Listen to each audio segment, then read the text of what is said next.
கர்த்தர் நம்மோடு பேசுகிற செய்தியின் தலைப்பு சத்தத்தை விரும்பும் தெய்வம். எல்லாரும் சேர்ந்து சொல்லுங்க, சத்தத்தை. எல்லாரும் பார்க்கறாங்க, என்னடா இது சத்தத்தை விரும்பும் தெய்வம். ஒருக்க கூட தைரியமா சொல்லுங்க, சத்தத்தை. சத்தத்தை விரும்பும் தெய்வமே அமைதியா சொல்றீங்களே, சத்தமா சத்தத்தை விரும்பும், இன்னும் சத்தமா சத்தத்தை விரும்பும். ஆமே, நிறைய நேரத்துல நம்ம அதை மறந்து போறோம். பாருங்க, நான் சின்ன வயசுல நிறைய யோசிச்சிருக்கிறேன். என்ன யோசிச்சிருக்கேன்னா, சின்ன வயசுலயே இங்கதான் பிறந்து இங்கேயே வளர்ந்ததுனால பெந்தேகோஸ்தே சர்ச்சு இப்போ இருக்கிறது மாதிரி இல்லை. முன்னாடி ஒரு கொட்டு தான் இருக்கும். அந்த கொட்டை போட்டு அடிச்சு அந்த கொட்டெல்லாம் என்ன செஞ்சிரும்னா கிழிஞ்சிரும். நான்லாம் கொஞ்சம் வளர்ந்து வரும்போது கொட்டை அடிக்கும் போது கொட்டை அடிக்கிற அடியில் இந்த கையில் இருக்கிற கொட்டு கம்பெல்லாம் தெரிச்சு போயிடும். அந்த அளவுக்கு சத்தமா இருக்கும் அந்த ஆராதனை. எத்தனை பேருக்கு அதெல்லாம் ஞாபகம் இருக்குது? இருக்க கை உயர்த்தி காட்டுக்கு பார்க்கலாம். அதெல்லாம் மறக்கவே முடியாது. ஏன்னா அவ்வளவு சத்தம். பெந்தேகோஸ்தே சபைனாலே என்னதுதான் சத்தம், அப்படி சத்தம். இன்னைக்கு இருக்கிற சத்தமே சிலருக்கு என்னது, எப்போ இவ்வளவு சத்தமா? அப்ப அன்னைக்கு இருந்திருந்தா அவங்களுக்கு என்ன செஞ்சிருக்கும், தெரிஞ்சிருக்கும் அது எவ்வளவு பெரிய சத்தம். நான் யோசித்திருக்கிறேன் சின்ன வயசுல, என்னடா இப்படி கடந்து என்ன செய்றாங்க. நான் சொல்றது ரொம்ப சின்ன வயசுல, இப்படி சத்தம் போட்டுட்டு இருக்கிறாங்க, ஏன் இவ்வளவு சத்தம்? என்ன மாதிரி யோசிக்கிற நிறைய பேர் இப்போ இங்க இருப்பீங்க. ஏன் இவ்வளவு சத்தம், எதுக்கு இவ்வளவு சத்தம்? மறுபடியும் சொல்றேன், தேவன் சத்தத்தை விரும்புகிறார். ஒரு அல்லேலூயா சொல்லுங்க பார்க்கலாம். எல்லாரும் நிறைய பேர் கேட்கறது, ஏன் சத்தம் போடாம ஆராதிச்சா? ஒன்றும் பிரச்சனை கிடையாது, அதுல பிரச்சனையே கிடையாது. சத்தம் போடாம ஆராதிச்சா ஆராதிக்கலாம், ஒன்றும் இல்லை. சத்தத்தை உயர்த்தாம ஆராதிக்கிற தவறான்னு கேட்ட தவறே கிடையாது, அப்படியும் ஆராதிக்கலாம். ஆனா தேவன் எதை விரும்புறாருன்னா சத்தத்தை விரும்புறார். தேவன் சத்தத்தை விரும்புறதுனால நாம் எப்படி ஆராதிக்கணும்னா சத்தமா ஆராதிக்கணும். அல்லேலூயா சொல்லுங்க பார்க்கலாம். போன இந்த மாதத்தின் முதல் ஞாயிற்றுக்கிழமை நம்ம மீடியா கொயர் பிள்ளைங்களுக்கு பிரேயர் வச்சிருந்தோம். அப்ப அந்த பிரேயர்லையும் இதை குறித்து நான் கொஞ்சம் லைட்டா பேசினேன். அன்னைக்கு நைட்டு சகோதரர்களுக்கு கிதியோன் ஐக்கியத்திலையும் இதை குறித்து பேசிட்டு கொஞ்ச நேரம் ஜெபத்துல நடத்தினேன். அந்த இடம் எவ்வளவு சத்தத்துல நிறைஞ்சிருந்தது அந்த சகோதரர்களுக்கு தெரியும். ஏன்னா சத்தத்துக்கு மகிமை தெரியாததுனால தான் நிறைய நேரத்துல நம்ம என்ன பண்றோம்னா மௌனமா, சரி வாரம் கொஞ்சம் சத்தம் போடாம அமைதியா இருந்துட்டு என்ன செய்யலாம், போயிடலாம். ஏன் சத்தத்தை போட்டாதான் ஆண்டவர் ஜெபத்தை கேட்பாரா? நிச்சயமா சத்தம் இல்லாம ஜெபிச்சாலும் ஆண்டவர் என்ன செய்வார், கேட்பார். ஆனா ஆண்டவர் எதை விரும்புறார்னா சத்தத்தை அவர் விரும்புகிறார். பாருங்க, நம்ம பிள்ளைங்க நிறைய நேரத்துல நம்ம விரும்பாத சில காரியத்தை செஞ்சு ஏதாவது கேட்டா நம்ம வாங்கி கொடுக்காம இருக்கிறோமா? வாங்கி கொடுக்கிறோம். ஆனா நம்ம விரும்புகிறபடி அவங்க நம்மகிட்ட கேட்கும்போது எவ்வளவு சந்தோஷமா நம்ம அதை செய்யறோம். சாதா செய்யறதுக்கும் விரும்பி நாம் செய்கிறதற்கும் எவ்வளவு வித்தியாசம் இருக்குது. அதே போலதான் ஆண்டவர் விரும்புகிறார், நம்முடைய சத்தத்தை அவர் எதிர்பார்க்கிறார். நல்ல கையை உயர்த்தி ஒரு அல்லேலூயா சொல்லுங்க பார்க்கலாம். சத்தமா ஒரு அல்லேலூயா சொல்லுங்க பார்க்கலாம். இந்த செய்தி முடிஞ்சு இனிமேல் இந்த சபைக்குள்ள பல்லவள சர்ச்சுக்குள்ள சத்தமா கை தட்டுங்க, சத்தமா அல்லேலூயா சொல்லுங்கன்னு ஒரு வார்த்தை இங்க இருந்து என்ன செய்யக்கூடாது. ஆமேன் சொல்றவங்க அல்லேலூயா. ஆட்டோமேட்டிக்கா நம்ம சத்தம் எல்லாம் எப்படி மாறிடணும்னா, ஆண்டவருக்கு சமூகத்துல வந்தா நான் சத்தம் உயர்த்தி தான் ஆராதிப்பேன் அப்படிங்கிற ஒரு எண்ணத்துக்குள்ளாக நம்ம வந்துடணும். அல்லேலூயா. பாருங்க, சில ஆதாரமா சில நிறைய வசனங்களை நான் சொல்றேன். எதுக்குன்னா உங்களுக்கு ஒரு தெளிவுக்காக. ஏன்னா இது ஒரு முக்கியமான ஒரு டாபிக் நான் யோசிக்கிறேன். ஏன்னா நிறைய பேருக்குள்ள அந்த ஒரு கேள்வி இருக்கும், ஏன் சத்தம் உயர்த்தி தான் ஆராதிக்கணுமா, ஏன் சத்தம் போட்டு தான் ஆராதிக்கணும், கை தட்டி தான் ஆராதிக்கணுமா, சத்தத்தை உயர்த்தாம ஆராதித்தா ஆண்டவருக்கு பிடிக்காதா? ஆண்டவருக்கு பிடிக்குங்க. ஆனா ஆண்டவர் எதை விரும்புறாருன்னா சத்தமா ஆண்டவரை மகிமைப்படுத்துறது ஆண்டவர் அதிகமா நேசிக்கிறார். அதுதான் வித்தியாசம் ஒண்ணுது. அவர் நேசிக்கிறார், இதை விரும்புறார். சத்தம் ஆண்டவருடைய பிள்ளைகள்ட்ட இருந்து சத்தம் எழும்பணும் அப்படிங்கிறத ஆண்டவர் என்ன செய்யறாரு, விரும்புகிறார். எடுத்து வாசிங்க சில ஆதாரமாக. சங்கீத புத்தகத்தை திருப்பி கொள்ளுங்க முதல்ல கொஞ்ச நேரம். அதுல இருந்து தான் சில ஆதாரமான சில வசனங்களை உங்களுக்கு நான் எடுத்து காட்ட போறேன். சில வசனங்களை நான் துரிதமா அப்படியே பார்த்துட்டு போக போறோம். சங்கீதம் 100 அதனுடைய 2வது வசனத்தை பார்த்தீங்கன்னா அந்த வசனம் அழகா சொல்லுது, மகிழ்ச்சியோடு கர்த்தருக்கு ஆராதனை செய்து. அந்த வசனத்தை என் கூட சேர்ந்து நீங்க வாசிட்டு வரலாம். ஆனந்த சத்தத்தோடு. அப்ப இந்த வசனம் என்ன சொல்லுதுன்னா, மகிழ்ச்சியோடு நீங்க கர்த்தருக்கு ஆராதனை செய்யணும். அதுக்கு நடுவில் என்ன இருக்கணும்னா ஆனந்த சத்தம் இருக்கணும். அல்லேலூயா சொல்லுங்க, ஆனந்த சத்தம் இருக்கணும். அடுத்து சங்கீதம் 95 அதனுடைய 2 பாருங்க. துதித்தலுடனே அவர் சந்நிதிக்கு முன்பாக வந்து சங்கீதங்களால் அவரை ஆர்ப்பரித்து பாடக்கடவோம். எப்படி பாடக்கடவோம்? அது கொஞ்சம் சத்தமா தான் சொல்லுங்களா, ஆர்ப்பரித்து. அப்ப ஆண்டவர் ஆர்ப்பரிப்பு, சத்தம், இந்த தொனிகள்ல ஆண்டவர் பிரியப்படுகிறார். அடுத்து பாருங்க சங்கீதம் 98வது சங்கீதம் அதனுடைய 4வது வசனத்திலிருந்து அப்படியே நீங்க பார்க்கும்போது 98 4வது வசனத்திலிருந்து 7வது வசனம் வரை நீங்க பார்க்கும்போது, பூமியின் குடிகளே நீங்கள் எல்லோரும் கர்த்தரை நோக்கி ஆனந்தமாய், என்ன போட்டிருக்குது? பூமியின் குடிகள். யார் அந்த பூமியின் குடிகள்? நம்மதான் அந்த பூமியின் குடிகள். வசனம் என்ன சொல்லுதுன்னா, பூமியின் குடிகளே நீங்கள் எல்லாரும் கர்த்தரை நோக்கி ஆனந்தமாய் ஆர்ப்பரியுங்கள். ஆர்ப்பரியுங்கள் அப்படின்னா சத்தத்தை ஆண்டவர் எவ்வளவா விரும்புறாரு பாருங்க. ஆர்ப்பரிக்க சொல்றார். சத்தத்தை உயர்த்துங்க, கொஞ்சம் சத்தம் போடுங்கன்னு சொல்லல. நாங்க சத்தத்தை உயர்த்துங்க தான் சொல்றோம். ஆனா வேதம் என்ன சொல்லுதுன்னா, ஆர்ப்பரிங்க. ஆர்ப்பரிப்புக்கும் சத்தத்தை உயர்த்துறதுக்கும் வித்தியாசம் இருக்குது. ஆமேன்னு சொல்றவங்க சொல்லுங்க, ஒரு ஆமேன்னு சொல்லுங்க. சத்தத்தை உயர்த்துதுன்னா சத்தம் உயர்த்தி பேசுறது. ஆர்ப்பரிப்புனா திரளான ஜனங்கள் சேர்ந்து சத்தமிடுகிற போது வருகிற சத்தம் தான் ஆர்ப்பரிப்பு. கைகளை தட்டி, ஆண்டவரே, சத்தத்தை விரும்புகிற தெய்வமே, ஆர்ப்பரிப்பில் பிரியப்படுகிற தெய்வமே, உமக்கு ஸ்தோத்திரம். அப்போ அங்கே சொல்லப்பட்டிருக்கிறது ஆனந்தமாய் ஆர்ப்பரியுங்கள். அடுத்து பாருங்க, முழக்கமிட்டு கெம்பீரமாய். அப்ப அதை எவ்வளவு நீங்க யோசித்து பார்க்கணும். கொஞ்சம் யோசித்து பாருங்க. அவர் என்ன சொல்றார்? ஆண்டவர் இங்க சங்கீதக்காரன் என்ன சொல்றாருன்னா, நீங்க ஆனந்தமாய் ஆர்ப்பரிங்க. அடுத்து சொல்றாரு முழக்கமிட்டு கெம்பீரமாய் பாடுங்கள். அப்ப சாதாரணமா பாட சொல்லல. வசனம் என்ன சொல்லுதுன்னா, முழக்கமிட்டு கெம்பீரமாய் பாடணும். எத்தனை பேர் நீங்க முழக்கமிட்டு கெம்பீரமா பாடுறீங்க? கொஞ்சம் சிந்தித்து பார்ப்போமே. எத்தனை பேர் நாம் முழக்கமிட்டு கெம்பீர சத்தமாய் பாடிக்கொண்டிருக்கிறோம்? பாட்டு பாடுறது பக்கத்தில் இருக்கிறவங்களுக்கு கூட சில நேரத்தில் என்ன செய்யறது இல்லை, கேட்கறது இல்லை. ஏன் கேட்கறது இல்லைன்னா, சிலருக்கு என்ன வருத்தம்னா, எனக்கு பாட்டே என்ன செய்யாது, வராது. சிலருக்கு என்ன பிரச்சனை, பாட்டே தெரியாது.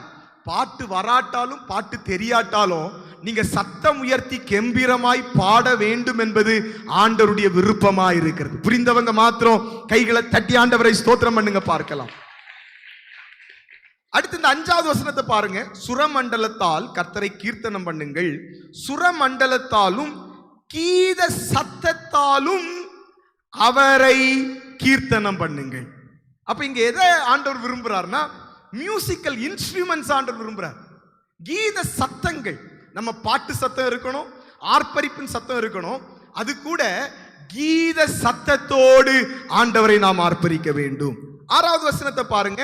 கர்த்தராகிய ராஜாவின் சமூகத்தில் பூரிகைகளாலும் எக்கால சத்தத்தாலும் ஆனந்தமாய். எக்கால சத்தம் எப்படி இருக்கும்? எக்கால சத்தம் எப்படி இருக்கும்? கொஞ்சம் யோசித்து பாருங்க. எக்கால சத்தம் சும்மா நம்ம கல்யாண வீட்டில் போய் இருக்கும்போது அங்கே கொட்டை அடிச்சுட்டு வருவாங்க. கொட்டை அடிச்சுட்டு வரும்போது இடையில ஒரு பீப்பின்னு ஒன்று ஊதுவாங்க. நம்ம காதெல்லாம் அது குத்தி கிழிக்கிறது போல இருக்கும். எத்தனை பேர் உணர்ந்துருக்கு? எப்பண்டா அதை நிறுத்த மாட்டாங்க, என்ன மாதிரி சவுண்டா இருக்கு, காதை குத்துது அப்படின்னு இருக்கிறோம். வசனம் என்ன சொல்லுதுன்னா, உங்கள் சத்தத்தை எப்படி பூரிகையினாலும் எக்கால சத்தத்தினாலும் ஆனந்தமாய் ஆண்டவரை ஆர்ப்பரிக்கணும். அப்படின்னா ஆராதிக்கிற இடத்துல எக்காலத்தை போன்ற சத்தம் எழும்ப வேண்டும் என்று ஆண்டவர் விரும்புகிறார். அல்லேலூயா. 7வது வசனத்தை பாருங்க. சமுத்திரமும் அதன் நிறைவும் பூச்சக்கரம் அதன் குடிகளும் முழங்குவதாக. முழங்கணும், ஆர்ப்பரிக்கணும், சத்தம் உயர்த்தணும், கெம்பீர சத்தம் வரணும். அப்புறம் என்ன சத்தம் இருக்கணும்? முழக்கத்தின் சத்தம். முழக்கத்தின் சத்தம் உண்டாக வேண்டும்.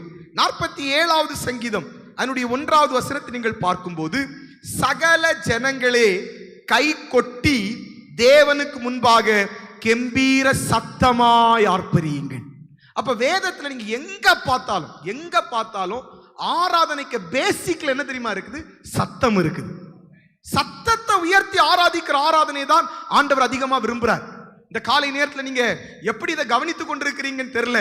நீங்க உண்மையா இதை கவனிக்கிற ஒரு ஆளா இருப்பீர்கள் என்றால், இனிமேல் நீங்கள் ஆராதிக்கிற அனுபவம், நீங்கள் துதிக்கிற அனுபவம், இனிமேல் நீங்க கர்த்தருடைய சமூகத்தில் வரும்போது உங்களுடைய சத்தம் மௌனமாய் இருக்க போவது கிடையாது. விசுவாசிக்கிறவங்க மாத்திரம் கைகளை தட்டி ஆண்டவரை ஸ்தோத்திரம் பண்ணுங்க, பார்க்கலாம். ஹல்லேலூயா. 41வது சங்கீதம் அப்படி சொல்லி, தேவனுக்கு முன்பாக கெம்பீர சத்தமாய் ஆர்ப்பரியுங்கள், கெம்பீர சத்தமாய் ஆர்ப்பரியுங்கள்.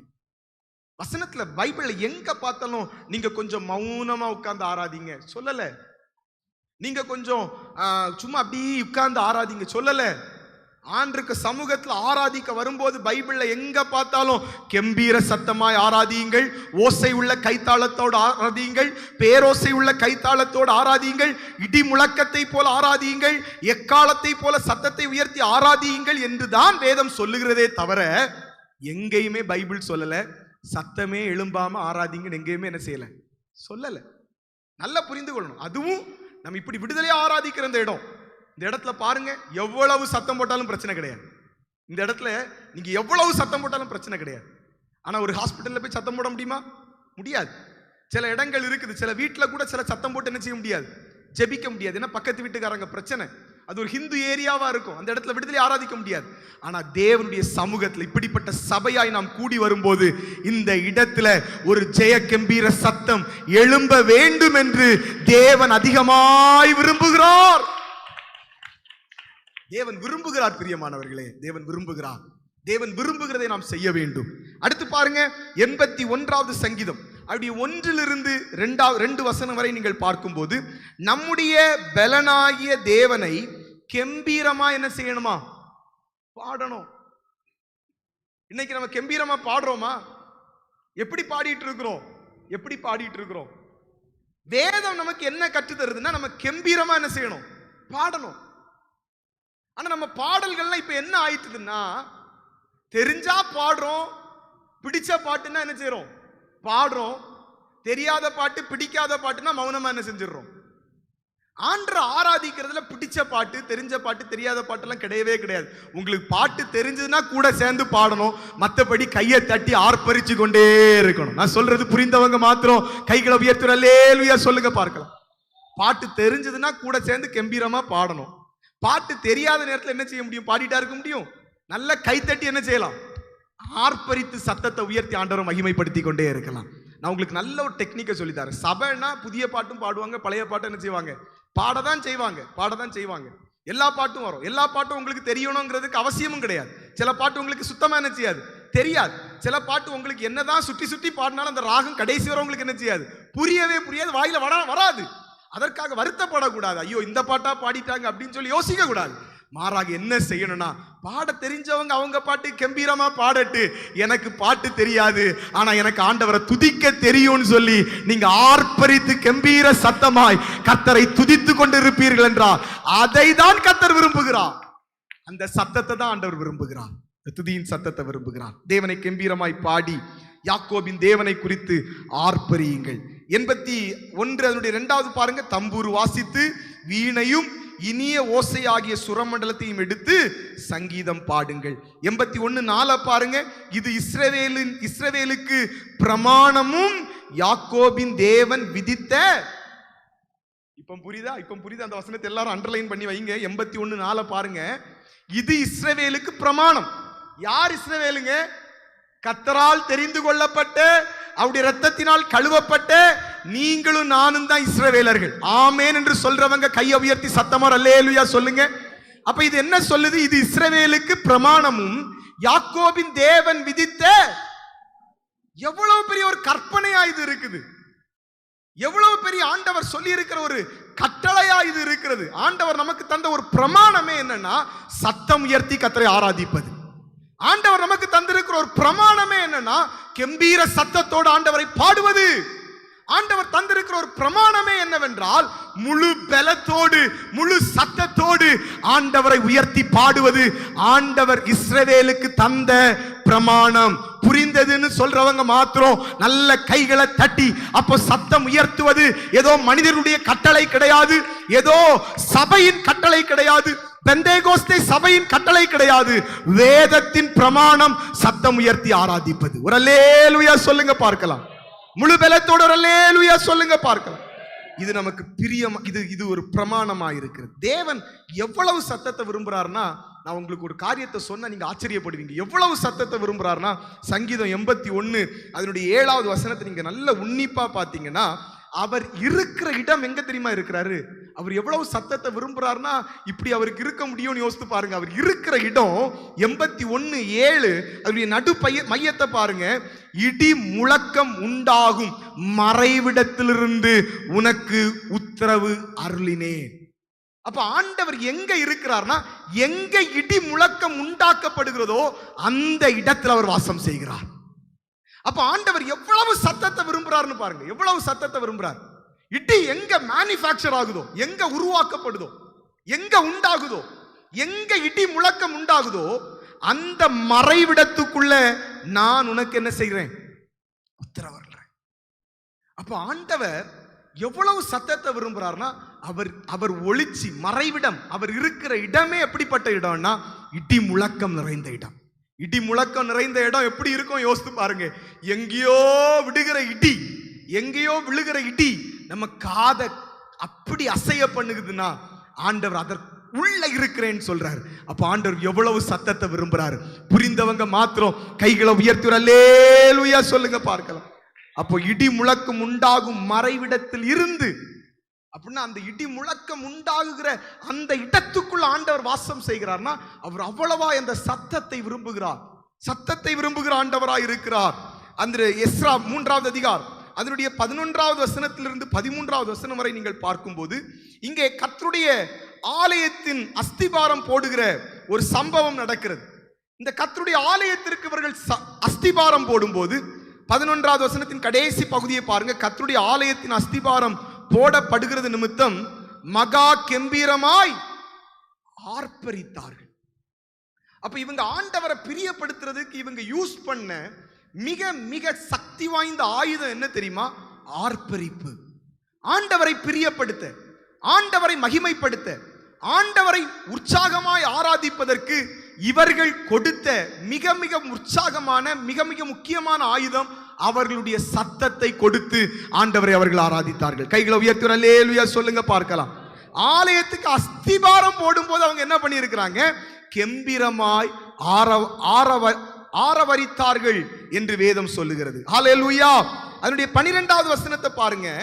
முந்தின ஆலயத்தை கண்டிருந்த முதிர் வயதான ஆசாரியரும் லேவியரும், அதுக்கு கீழே பார்த்தீங்கன்னா தலைவரும் என்ன பண்ணியிருக்கிறாங்க? அந்த வசனத்தை வாசிக்கும் போது மகா சத்தமிட்டு அழுதார்கள்.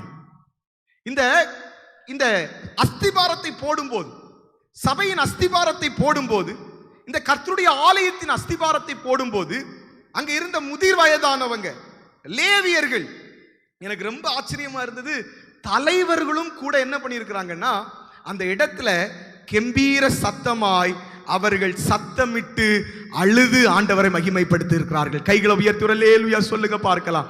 இந்த வசனத்தின்படி நீங்க பார்த்தீங்கன்னா சத்தம் இடுவதற்கு முதிர் வயது ஒரு தடை கிடையாது. எத்தனை பேருக்கு நான் சொல்றது புரியுது? இந்த வசனத்தை பாருங்க. முதிர் வயதான ஆசாரியர்களும் அங்க என்ன பண்ணியிருக்கிறாங்கன்னா சத்தமிட்டு அழுது இருக்கிறார்கள். முதிர் வயதான ஆசாரியர். அடுத்து பாருங்க தலைவரிலும் அநேகர். அப்ப தலைவர்கள், பெரிய உயர்ந்த தலைவர்கள் சொல்றவங்க இந்த உலகத்தில் உள்ளவங்க என்ன செய்வாங்கன்னா, நான் ஒரு பெரிய தலைவன், நான் ஒரு தலைவன், நான் என்ன செய்ய மாட்டேன், சத்தம் உயர்த்த மாட்டேன், நான் எவ்வளவு பெரிய ஆள் தெரியுமா, நான் சத்தம் உயர்த்த மாட்டேன். அப்படி கிடையாது. ஆண்டிருக்க சமூகத்துல தலைவர்களும் முதிர் வயதானவர்களும் சிறுவர்களும் ஆமீன் எப்படிப்பட்டவர்களாயிருந்தாலும் நீங்கள் சத்தம் உயர்த்தி ஆராதிப்பீர்கள் என்றால் அதை தேவன் ரொம்ப சந்தோஷமாய் ஏற்றுக்கொள்வார். புரிந்தவங்க கைகளை உயர்த்தி அல்லேலூயா சொல்லுங்க பார்க்கலாம். நான் நம்முடைய சபையில பார்க்கிறது, அன்றைக்கு கிருபையினால எவ்வளவு உயர்ந்த பதவியிலே பொறுப்புகள்ல இருக்கிறவங்களும் இந்த இடத்துல வந்து ஆராதிக்கிற விதத்தை நான் அநேக முறை பார்த்திருக்கிறேன். அவங்க ஆண்டவர் எவ்வளவு ஆராதிக்கிறார்கள், எவ்வளவு தங்களை மறந்து ஆராதிக்கிறார்கள், தங்களை ஒப்பு கொடுத்து ஆராதிக்கிறார்கள், கைகளை தட்டி சத்தம் உயர்த்தி ஆராதிப்பதை நான் பார்க்கிறேன்.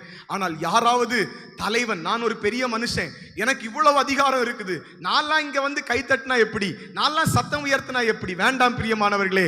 தலைவர்களா இருந்தாலும் முதிர் வயது உள்ளவர்களா இருந்தாலும் அங்க என்ன பண்ணிருக்கிறாங்கன்னா மகா சத்தமிட்டு அழுதார்கள் என்று வேதம் சொல்லுகிறது.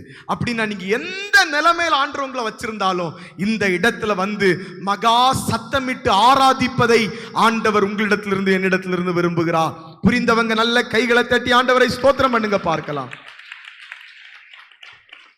இந்த சத்தத்தெல்லாம், அந்த வசனத்தெல்லாம் நீங்க வாசித்து பார்க்கும்போது, தொடர்ந்து நீங்க வாசிக்கும் போது சந்தோஷமா ஆர்ப்பரிச்சாங்க. அவங்க கெம்பீரமா ஆர்ப்பரிச்சதுனால தூர இடத்துல இருந்து அந்த சத்தத்தை கேட்டவங்க இது என்ன சத்தம்னு ஆர்ப்பரிச்சு பார்த்தாங்கன்னு, ஆச்சரியமா பார்த்தாங்கன்னு வேதம் சொல்லுது.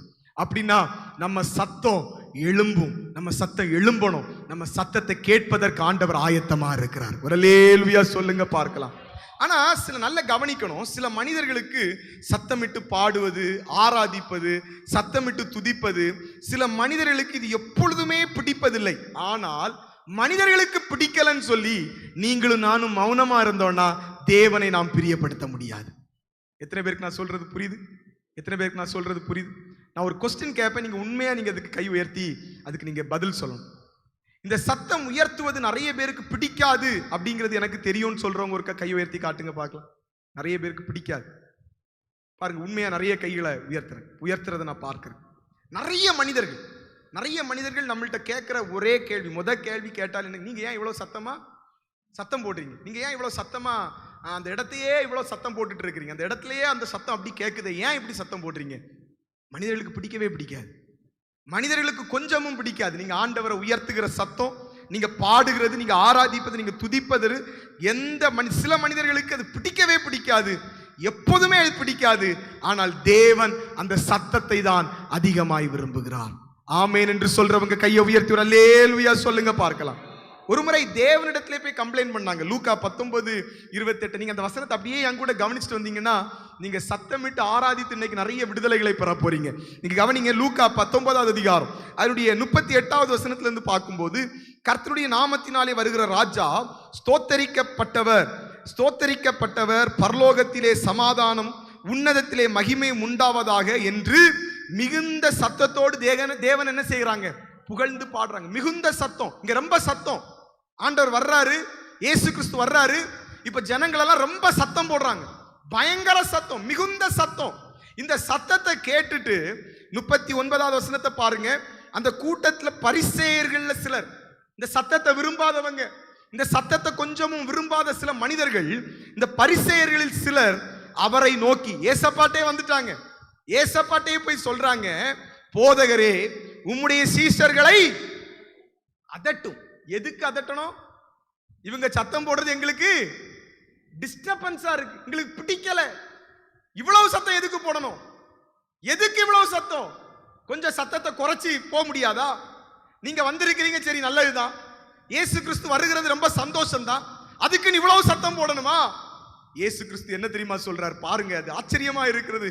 அவர்களுக்கு அவர் பிரதியுத்தரமாய், இவர்கள் பேசாமல் இருந்தால் கல்லுகளே கூப்பிடும் என்று உங்களுக்கு சொல்லுகிறேன் என்றார். கைகளை தட்டி ஆண்டவரை மகிமைப்படுத்துங்க பார்க்கலாம். ஆண்டவர் சொல்றது நீங்க யோசிச்சு பாருங்க. இவங்க கொஞ்சம் ஒருவேளை அமைதியா இருந்துட்டாங்கன்னா இங்க இருக்கிற கல்லுகள் கூட சத்தமிட்டு என்ன செய்யும்? கூப்பிடும். இங்க இருக்கிற கல்லுகள் கூட அமைதியா இருக்காது.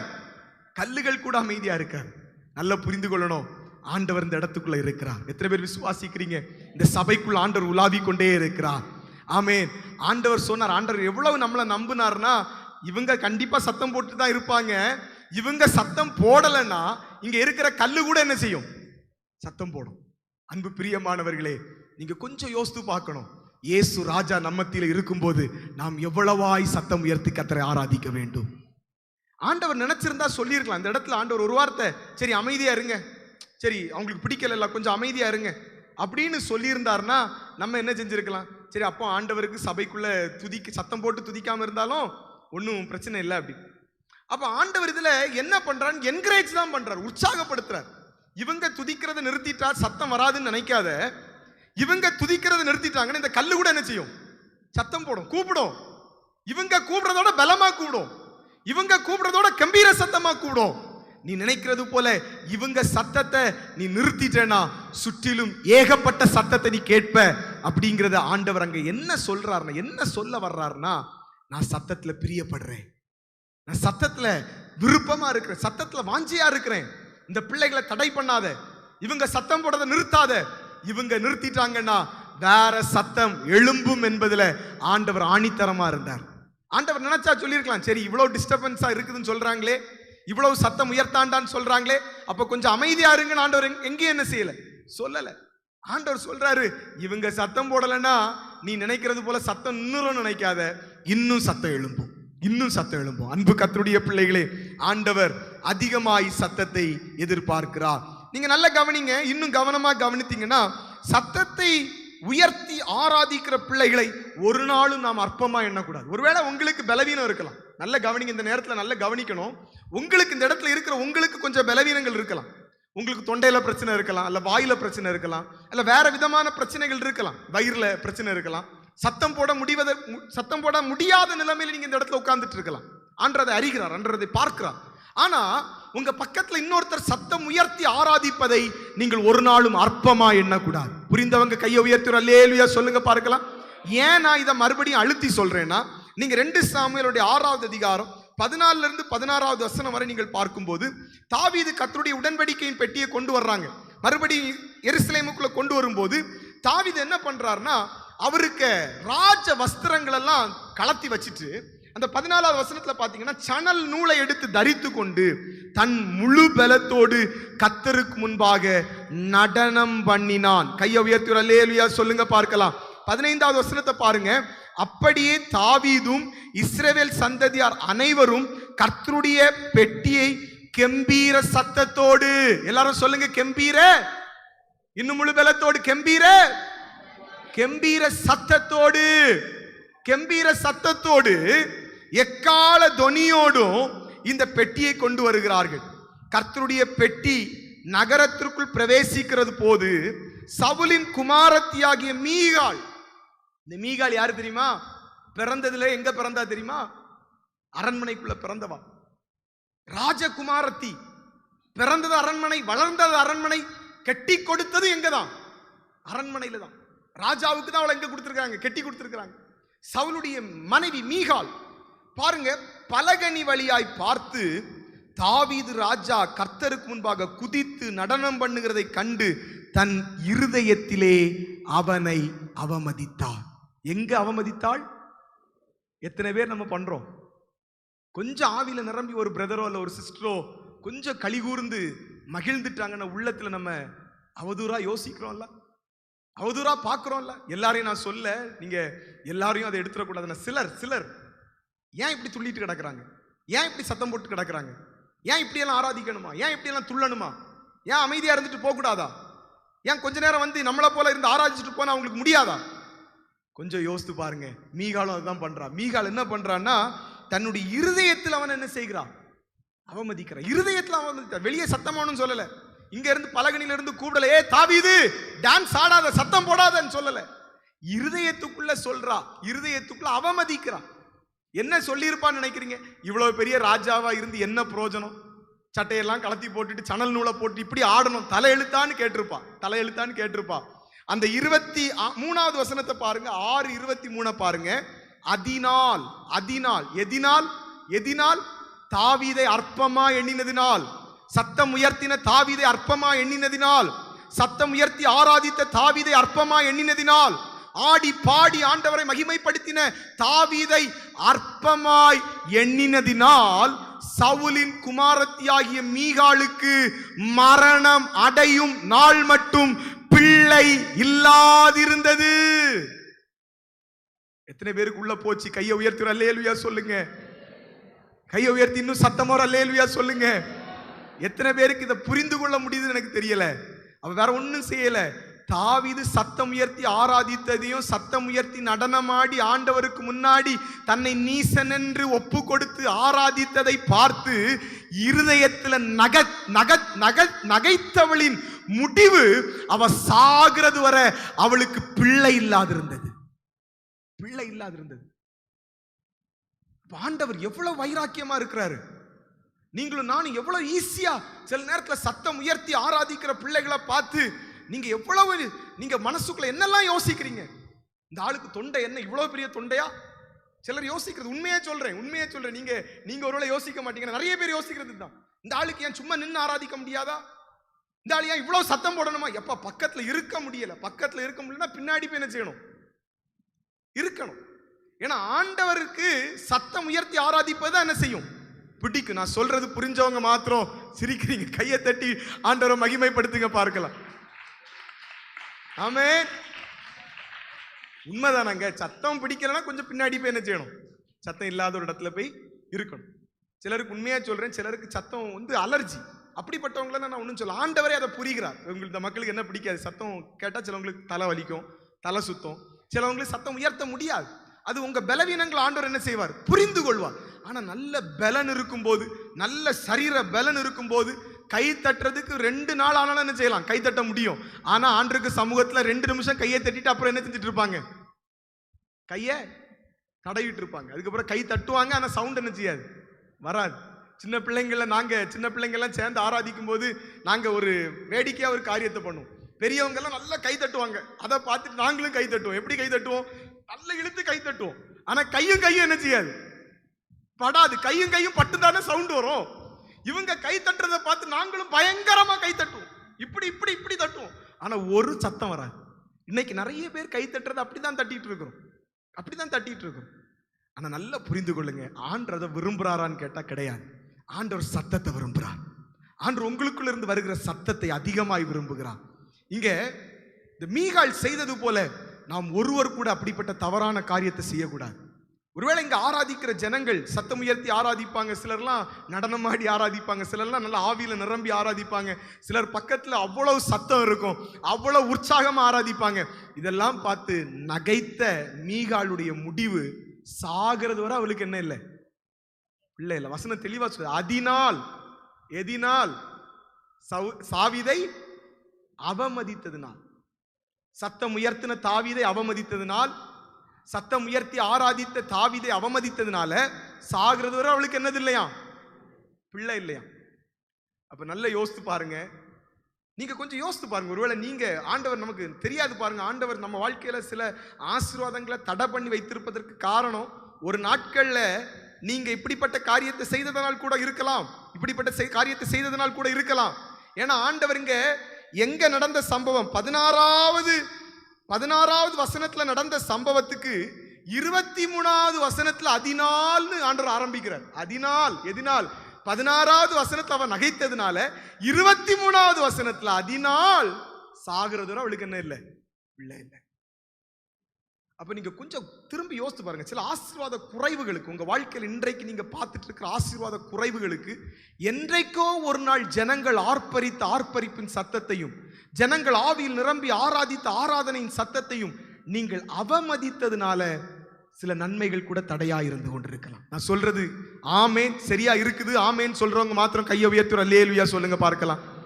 நிச்சயமா இருக்குங்க, நிச்சயமா இருக்கும். ஏன்னா இந்த மீகாள் என்னைக்கோ நடந்த ஒரு காரியத்தை ஆண்டவர் திரும்ப ஓபன் பண்றார். என்ன சொல்றாருன்னா, அதனால் இவளுக்கு என்ன இல்லை, அந்த நல்லா புரிந்து கொள்ளுங்க அன்பு கர்த்தருடைய பிள்ளைகளே. இன்றைக்கு இந்த காலை நேரத்துல ஏன் ஆசீர்வாத குறைவு, ஏன் என் வாழ்க்கையில் ஆசீர்வாதமே இல்லை, ஏன் என் வாழ்க்கையில செல்வம் இல்லை, ஏன் என் வாழ்க்கையில வறுமை, என் வாழ்க்கையில ஏன் இப்படிப்பட்ட நிந்தை, ஏன் இந்த அவமானம்? என்னைக்காவது நீங்க ஒரு நாள் அவமதித்து இருக்கிறீங்களா? ஊழியர்களை அவமதித்து இருக்கிறீங்களா? சத்தம் உயர்த்தி ஆராதித்த ஆராதனை வீரர்களை அவமதித்து இருக்கிறீர்களா? சத்தம் உயர்த்தி ஆராதனை நடத்தின ஜனங்களை அவமதித்து இருக்கிறீங்களா? அல்ல சபையில வந்து சத்தம் உயர்த்தி ஆராதித்த தேவ பிள்ளைகளை அவமதித்து இருக்கிறீங்களா? அதுவே உங்களுக்கு ஆசீர்வாத குறைவாய் மாறி இருக்கலாம். ஒருவேளை ஆண்டவர் ஏதாவது காரியத்தை உங்களுக்குள்ள ஞாபகப்படுத்தினார்னா இன்னைக்கு உங்களை ஒப்பு கொடுத்துருங்க. ஆண்டவர் உங்க வாழ்க்கையில் அந்த ஆசீர்வாதத்தை திரும்பவும் தரப்போகிறார். ஆமேன் என்று விசுவாசிக்கிறவங்க கைகளை தட்டி ஆண்டவரை மகிமைப்படுத்துங்க பார்க்கலாம். ஆமீன். ஒரு 3 காரியத்தை சீக்கிரமா சொல்லி நான் முடிக்க போறேன். தேவனுக்கு முன்பதாய் சத்தத்தை உயர்த்துவதனால் வருகிற நன்மை. முதல் நன்மை, இயற்கைக்கு அப்பாற்பட்ட கிரியை சத்தம் உயர்த்துகிற இடத்துல நடக்கும். இயற்கைக்கு அப்பாற்பட்ட கிரியை சத்தத்தை உயர்த்துகிற இடத்துல நடக்கும். நான் முதல்ல ஒரு சாட்சியோடு இந்த காரியத்தை சொல்ல விரும்புகிறேன். கோயம்புத்தூர் பட்டணத்துல ஒரு பிரதர், அவர் வந்து ஒரு பெரிய எலக்ட்ரிக்கல் இன்ஜினியர்னா கவர்மெண்ட் ப்ராஜெக்ட்ஸ் எல்லாம் எடுத்து பண்றவர், பெரிய எலக்ட்ரிக்கல் ஒர்க்கை பண்றவர். அப்போ இவர் ஒரு நாள் எலக்ட்ரிக்கல் ஒர்க் பண்ணிட்டு இருக்கிறார். பெரிய மெயின் சர்க்யூட்ஸ் எல்லாம் வந்து 1000 வாட்ஸ் கரண்ட் வர்ற இடத்துல நின்று இவர் என்ன பண்ணிட்டு இருக்கிறாருன்னா வேலை பார்த்துட்டு இருக்கும்போது ஏதோ ஒரு மிஸ்டேக் ஆகி என்ன ஆயிருதுன்னா கரண்ட் அப்படி இவருக்கு மேல பாஸ் ஆயிருது. நான் சொல்றது சின்ன கரண்ட் இல்லை, இந்த பிளக் பாயிண்ட்ல இருந்து வர்ற கரண்ட் இல்லை, 1000 வாட்ஸ் கரண்ட்னா யோசித்து பாருங்க. அவ்வளவு அந்த சக்தி வாய்ந்த மின்சாரம் அடித்த மாத்து ஒரு செகண்ட் அது அடிச்சுன்னா உடனே அவுட் ஆயிருவாங்க. அந்த ஒரு செகண்ட்ல இயேசுவேன்னு ஒரு சத்தம் மாத்திரம் கேட்டிருக்கு. இவருக்கு சரீரம் தூக்கி எறியப்பட்டிருக்குது, உடம்பு ஃபுல்லா தீப்பிடிச்சு எரிஞ்சிட்டு இருக்குது. நல்ல கவனிங்க, இயேசுவேன்னு ஒரு சத்தத்தை போட்டாரு, நல்ல சத்தமா சுத்தி வேலை பார்த்துட்டு இருக்கிற எல்லாருக்கும் கேட்குது. இயேசுவேன்னு ஒரு சத்தம் போட்டுது. இவர் விழுந்து கிடக்கிறாரு. மேல ஃபுல்லா என்ன எரிஞ்சிட்டு இருக்குது, தீ எரிஞ்சிட்டு இருக்குது. எரிஞ்ச தீ அப்படியே அணையுது. இவங்க எல்லாரும் நினைச்சிட்டாங்க இவர் என்ன செஞ்சாச்சு, செத்தாச்சு. ஏன் சொல்றேன்னா அது அப்படிப்பட்ட கரண்ட், அது பாஸ் ஆனா கண்டிப்பா செத்துருவாங்க. செத்துட்டாருன்னு நினைச்சாங்க. ஆனாலும் தூக்கிட்டு போனாங்க ஹாஸ்பிட்டலுக்கு. இன்னைக்கு உயிரோடு இருக்கிறார். இன்னைக்கும் அதே சபையில் ஆண்டவரை ஆராதிச்சுட்டு இருக்கிறார். நான் சொல்றேன், நல்லா கவனிங்க. அங்க பார்த்தவங்க எல்லாரும் சொன்னது என்னதுன்னா, இயேசுவேன்னு ஒரு சத்தத்தை மட்டும் நாங்க என்ன செய்தோம்? கேட்டோம். இயேசுவேன்னு ஒரு சத்தத்தை மாத்திரம் நாங்க கேட்டோம். பாருங்க, அந்த சத்தம் இயற்கைக்கு அப்பாற்பட்ட அற்புதத்தை செய்தது. நல்ல கைகளை தட்டி ஆண்டவரை மகிமைப்படுத்துங்க. பாருங்க, இதை சொன்னதுனால இன்னொன்னு சொல்றேன் பாருங்க. இது உங்களுக்கு எப்படி நீங்க இதை எடுத்துப்பீங்கன்னு தெரியல. எங்க வீட்டுக்கு எலக்ட்ரிக்கல் வேலை நடக்கும்போது, இந்த வீடு கட்டிட்டு இருக்கும்போது எலக்ட்ரிக்கல் வேலை நடந்துட்டு இருக்கும்போது ஒரு சகோதரர் பொறுப்பா நின்று அந்த வேலைகளை பார்த்தார். ஒரு கான்ட்ராக்டருக்கு கீழே அவர் வந்து வேலை பார்த்தார். அப்ப அந்த வேலை பார்த்த நபர் ரொம்ப அழகா வேலை செய்வார், ரொம்ப நீட்டா வேலை செய்வார்.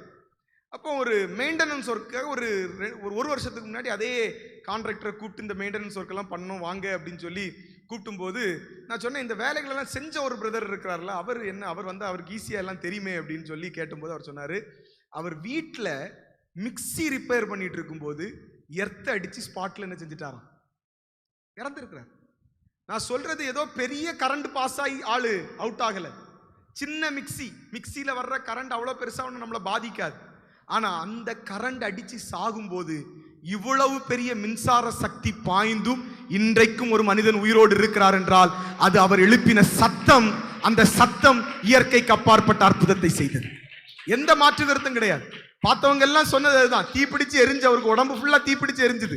நாங்க செத்துட்டாருன்னு தான் நினைச்சோம். ஆனா இன்னைக்கு அவர் இவ்வளவு அற்புதமா நிக்கிறாருன்னு அதுக்கு காரணம் அது ஆண்டவருடைய வல்லமை, ஆண்டுடைய வல்லமை.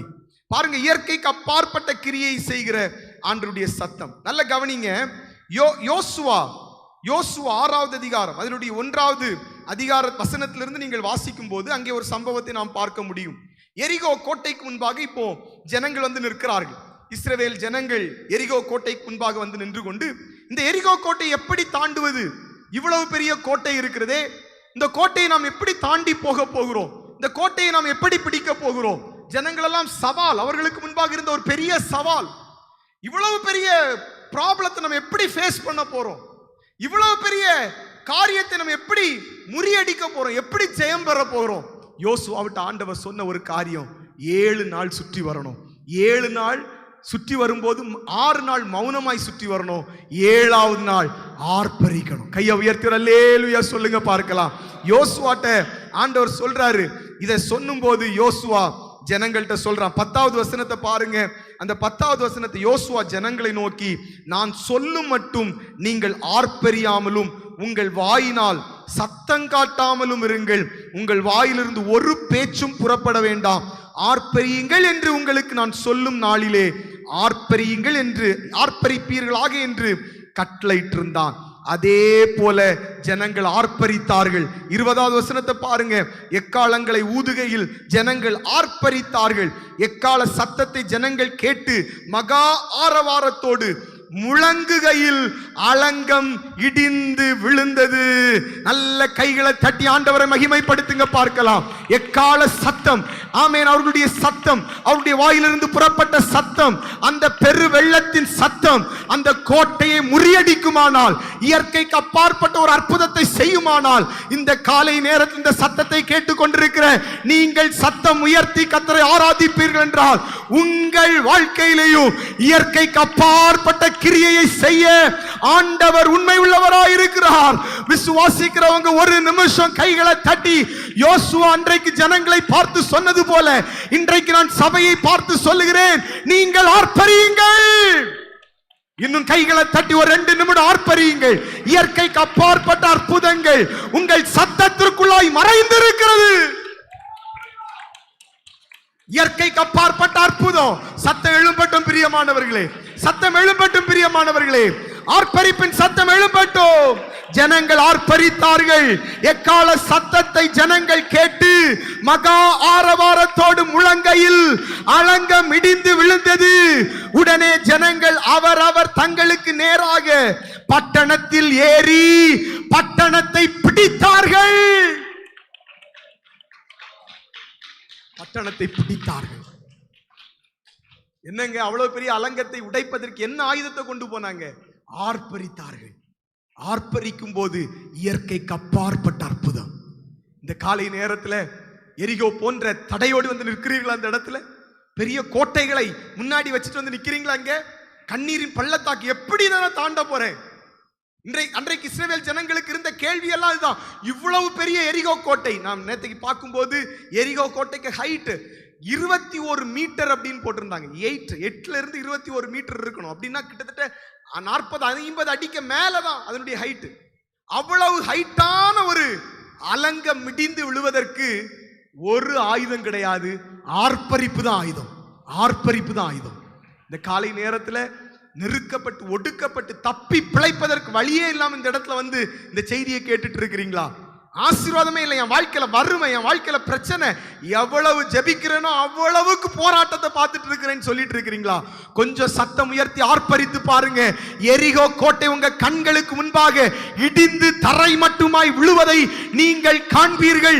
இஸ்ரவேல் ஜனங்கள் எரிகோவை பிடித்தது போல நீங்களும் நானும் எளிதாய் இயற்கைக்கு அப்பாற்பட்ட அற்புதத்தை காண்போம். மாற்று கருத்தே கிடையாது.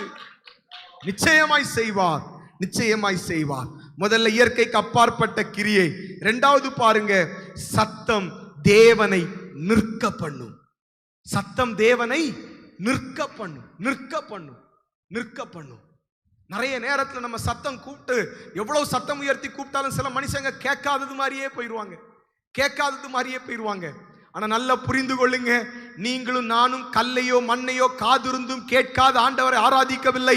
உங்க சத்தம் எழும்பும் போது, உங்க சத்தம் உயர்த்தப்படும் போது ஆண்டவர் நிற்பார், நிற்பார், நிச்சயமாய் நிற்பார். பிரியமானவர்களே, மார்க் 10வது அதிகாரம் அதனுடைய 46வது வசனத்திலிருந்து 52வது வசனம் வரை நீங்கள் பார்க்கும்போது, அவர் எரிகோவுக்கு வரும்போது சீஷர்களும் திரளான ஜனங்களும் எரிகோ விட்டு புறப்பட்டு வரும்போது தீமேயுவின் மகனாகிய பர்திமேயு என்கிற ஒரு குருடன், பர்திமேயு என்கிற ஒரு குருடன் வழி அருகே உட்கார்ந்து பிச்சை கேட்டு கொண்டிருந்தான். என்ன கேட்டுட்டு இருக்கிறான்? பிச்சை கேட்டுட்டு இருக்கிறான், பிச்சை கேட்டுட்டு இருக்கிறான். அவனுக்கு கண்ணு தெரியாது, பாவம், கண்ணே தெரியாது, சுத்தமா கண்ணு தெரியாது. கண்ணு தெரியாத குருடனுக்கு என்ன வேலை கொடுப்பாங்க? என்ன வருமானம் உண்டு அவனுக்கு? அவனுக்கு முடிந்த ஒரே ஒரு வேலை என்னதுதான்? பிச்சை எடுக்கணும். வேற எந்த ஆப்ஷனும் கிடையாது. இன்றைக்கு நம்மள வேலையிலிருந்து நிறுத்திட்டாங்கன்னா இன்னொரு வேலைக்கு என்ன செஞ்சிடலாம்? போயிடலாம். இவனுக்கு இந்த வேலையிலிருந்து துரத்தி விட்டாங்கன்னா வேற ஒரு வேலையும் இவனுக்கு என்ன செய்ய முடியாது, செய்ய முடியாது. குருடன் பிச்சை எடுத்து கொண்டிருக்கிறான்.